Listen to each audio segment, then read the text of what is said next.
പ്രിയപ്പെട്ടവർക്കും കർത്താവായ യേശുക്രിസ്തുവിന്റെ നാമത്തിൽ ഞങ്ങളുടെ നന്ദിയെ അറിയിക്കുന്നു. കർത്താവായ യേശുക്രിസ്തുവിൽ വിശ്വസിക്കാം, എന്നാൽ നീയും നിന്റെ കുടുംബവും രക്ഷപ്രാപിക്കും എന്ന് തിരുവചനത്തിന്റെ അടിസ്ഥാനത്തിൽ യേശുക്രിസ്തു മുഖാന്തരം രക്ഷിക്കപ്പെടുവാൻ കഴിയുന്ന രക്ഷാ സന്ദേശമാണ് നിങ്ങളെ ഓർപ്പിക്കുവാൻ തക്കവണ്ണം ഇടയായി തീർന്നത്. കാരാഗ്രഹ പ്രമാണി തന്റെ ഡ്യൂട്ടിയിലായിരിക്കുമ്പോൾ അവൻ ഉറങ്ങുകയായിരുന്നു.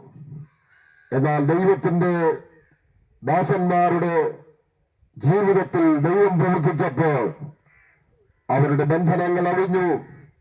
അവരെ പൂട്ടിയിരുന്ന കാരാഗ്രഹത്തിന്റെ വാതിലുകൾ തുറക്കപ്പെട്ടു. കാരാഗ്രഹ പ്രമാണിയുടെ ചുമതലയിലായിരുന്ന കുറ്റവാളികളെല്ലാം വേണമെങ്കിൽ ഓടിപ്പോകാമായിരുന്നു. അങ്ങനെ കാരാഗ്രഹത്തിന്റെ അടിസ്ഥാനം കുലുങ്ങി അതിൽ കതകുകൾ തുറക്കപ്പെട്ടപ്പോൾ ആ കുറ്റവാളികൾക്ക് ഓടിപ്പോകുവാൻ സാധ്യതയുള്ളതായ സമയത്ത് ഈ കാരാഗ്രഹ പ്രമാണി ഉറക്കമുണർന്നു. നോക്കിയപ്പോൾ കുറ്റവാളികൾക്കെല്ലാം ഓടിപ്പോകത്തക്കനിലുള്ളതായിരിക്കുന്ന എല്ലാ സാവകാശങ്ങളും അവിടെ ഉണ്ടായിരുന്നു.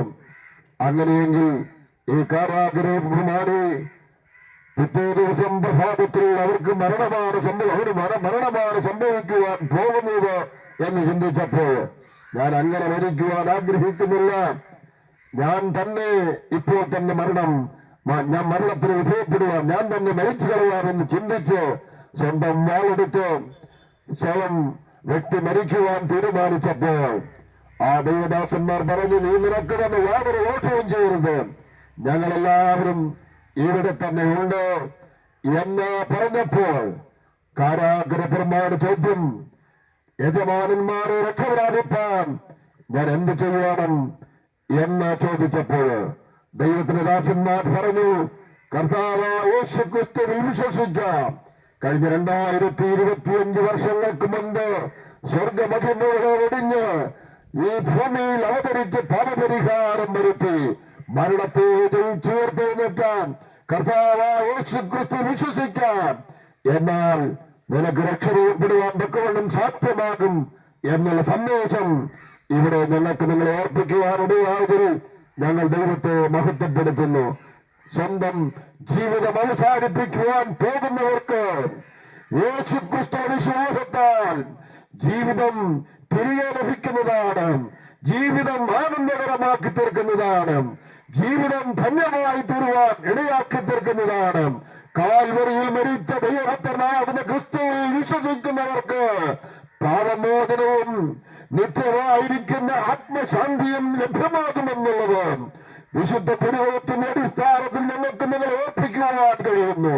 ഞങ്ങളുടെ ജീവിതത്തിൽ നിരാശരായി കഴിഞ്ഞപ്പോൾ ഈ കർത്താവിലുള്ള വിശ്വാസത്താൽ ഞങ്ങൾക്കും ജീവിതം ധന്യമായി തീരുവാൻ, ഞങ്ങളുടെ ജീവിതത്തിലും ആനന്ദത്തിന്റെയും ഉല്ലാസത്തിന്റെയും അനുഭവം യേശുക്രിസ്തുവിൽ കൂടെ ലഭ്യമാകുവാൻ ഇടയായി എന്നുള്ള സന്തോഷ വാർത്ത ഇവിടെ ഞങ്ങളെ അറിയിപ്പാനിടയായതിൽ ഞങ്ങൾ ദൈവത്തെ സ്തുതിക്കുന്നു. ഞങ്ങളെ ശ്രദ്ധിക്കുന്നവർ ആരെങ്കിലും ഇന്നുവരെയും ഈ കർത്താവിൽ വിശ്വസിച്ച് രക്ഷിക്കപ്പെടാത്തവരായി, പാപമോചനം പ്രാപിക്കാത്തവരായി, ദൈവത്തിന് ന്യായവിധി വിടുതൽ പ്രാപിക്കാത്തവരായി ഞങ്ങളെ ശ്രദ്ധിച്ചവരുണ്ടെങ്കിൽ ഇന്ന് തന്നെ ഈ കർത്താവിൽ വിശ്വസിച്ച് ഈ കർത്താവിനെ രക്ഷിതാവിന്റെ പാപമായിട്ട് അംഗീകരിച്ച് ജീവിതം ക്രിസ്തുവിനായി സമർപ്പിക്കപ്പെട്ട് രക്ഷിക്കപ്പെടുവാൻ, ദൈവത്തിന്റെ ന്യായവിധി വിടുതൽ പ്രാപിപ്പാൻ, നിത്യമായി ശിക്ഷാവധിയിൽ വിടുതൽ പ്രാപിച്ച് വീടൊക്കെ ആരംഭിക്കുന്ന അനുഭവത്തിലേക്ക് കടന്നു വരുവാൻ സ്നേഹത്തിന്റെ ഭാഷയിൽ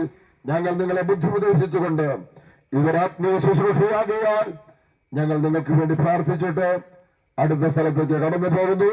നമുക്ക് പ്രാർത്ഥിക്കാം. സ്വർഗീയ പിതാവേ, അനുഗ്രഹിക്കപ്പെട്ട ഈ ഉച്ചസമയത്തിനായി സ്തുതിക്കുന്നു, സ്തോത്രം ചെയ്യുന്നു. കർത്താവായ യേശുവിൽ വിശ്വസിക്കാം, എന്നാൽ നീ നിന്റെ കുടുംബവും രക്ഷപ്രാപിക്കുമെന്നുള്ള വേദഭാഗം ഉദ്ധരിച്ചുകൊണ്ട് ഇവിടെ ഞങ്ങൾക്ക് കർത്താവിന്റെ സുവിശേഷത്തിന്റെ സന്ദേശം, രക്ഷാ സന്ദേശം, ജീവിതം നിരാശയിൽ പോകുന്ന ജീവിതങ്ങൾക്ക് രക്ഷിക്കപ്പെടുവാൻ കഴിയുമെന്നുള്ള സന്ദേശം ഇവിടെ വിളിച്ചറിയിപ്പാൻ തക്കവണ്ണം ഞങ്ങൾക്കിടയാക്കിയത് കൊണ്ട് അവിടുത്തെ വലിയ നാമത്തിന് നന്ദിയോടെ സ്തോത്രം ചെയ്യുന്നു.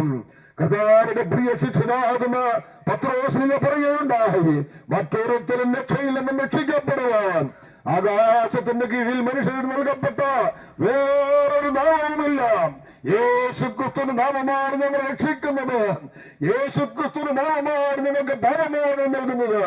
യേശുക്രിസ്തുവിന്റെ നാമമാണ് മരണത്തെ അപ്പുറം ഞങ്ങൾക്ക് സ്വർഗത്തിൽ എത്തിച്ചേരുവാൻ ഇടയാക്കുന്ന നാമം. ആ ക്രിസ്തുവിന്റെ നാമത്തിൽ വിശ്വസിച്ച് കർത്താവിന് വേണ്ടി ജീവിതം സമർപ്പിക്കപ്പെടുവാൻ ഞങ്ങളുടെ കേൾവിക്കാർക്കൊക്കെയും കർത്താവ് സഹായിച്ചുകൊണ്ട് പ്രാർത്ഥിക്കുന്നു. ഞങ്ങളെ ശ്രദ്ധിച്ചവരാരെങ്കിലും വിവിധ പ്രസവങ്ങളാൽ, രോഗബന്ധനങ്ങളാൽ വിവിധ നിലയിലുള്ള വേദനകൾ അനുഭവിക്കുന്നവരുണ്ടെങ്കിൽ കർത്താവെ, നീ തന്നെ അവിടേക്ക് കടന്നു ചെന്ന് അവർക്ക് ആശ്വാസവും സൗഖ്യവും കൊടുത്ത് അവരെ ധൈര്യപ്പെടുത്തണമേ, ആശ്വസിപ്പിച്ചുകൊള്ളണമേ പ്രാർത്ഥിക്കുന്നു. ഈ ശുശ്രൂഷയിൽ കൂടെ അവിടുത്തെ നാമം മഹത്വപ്പെടുവാൻ ഇടയാക്കിയതുകൊണ്ട് സ്തോത്രം. യേശുക്രിസ്തുവിന്റെ വലിയൊരു നാമത്തിൽ അപേക്ഷിക്കുന്നു, കേൾക്കുമാറാകണമേ. ആമേൻ.